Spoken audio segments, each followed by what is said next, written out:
Hello, welcome to another Ready and Roll video. Just a quick one today because there's not much to talk about. But I wanted to show off these gravestones from TT Combat.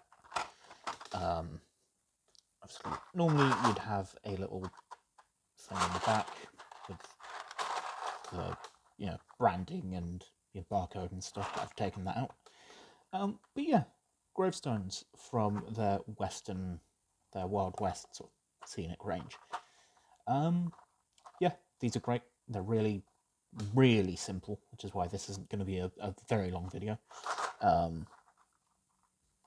they are all resin. They are made to, sort of 28mm scale, so they'll be good for,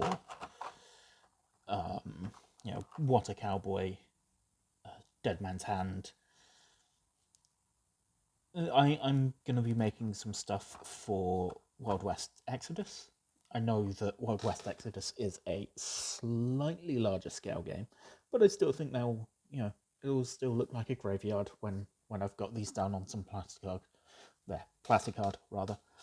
So yeah, you get 40 of them in a box, costing, they cost me £9, which is quite good for, I think, for the amount you get. Yeah, I could have printed these off, but printing small little bits like this is often a nightmare for me. So oftentimes I just rather just buy them. It's also just, I also just like supporting Troll Trader because they're lovely folks down there. And also the Cornwall staff are also quite good because, yeah, I've spoken to them about selling stuff in the past, and yeah, they've been always quite helpful. Normally though, I will try and send stuff off to either people within the community or just friends, because I'd rather them go to places where I know they're going to be, the stuff that I enjoyed is going to be enjoyed also, rather than going to someone who's spotted a bargain, who's going to just flip that on eBay or what have you. Yeah, but yeah, these are great. I'm going to be making, obviously, some graveyards using some plastic card and these.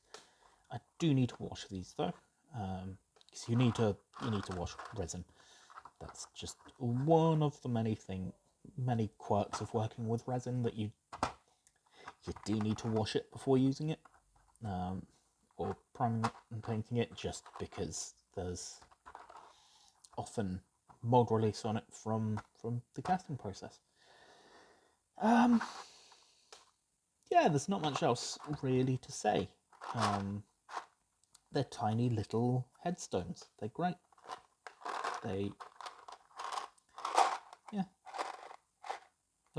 I mean, you can see a few of them have little bits of flash on them, but again, that's no huge issue. That's again like a quirk of working with resin.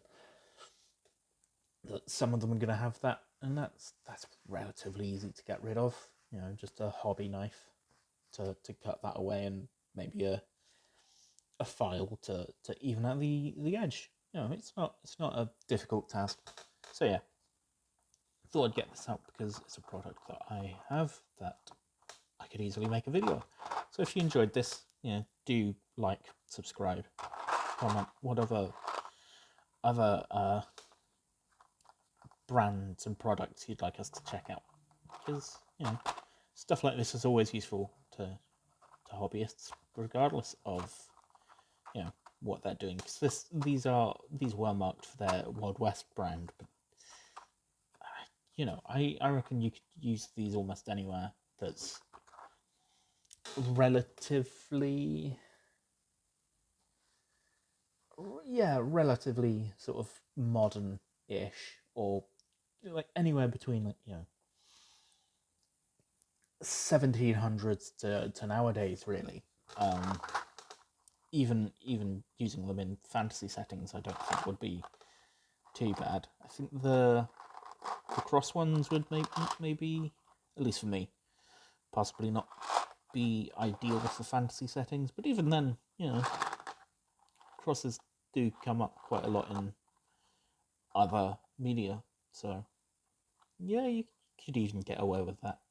And even then, I wouldn't care too much if I saw a cross in a graveyard, because it's it's just a thing you see in graveyards. So yeah, thank you for watching, and take care of yourselves.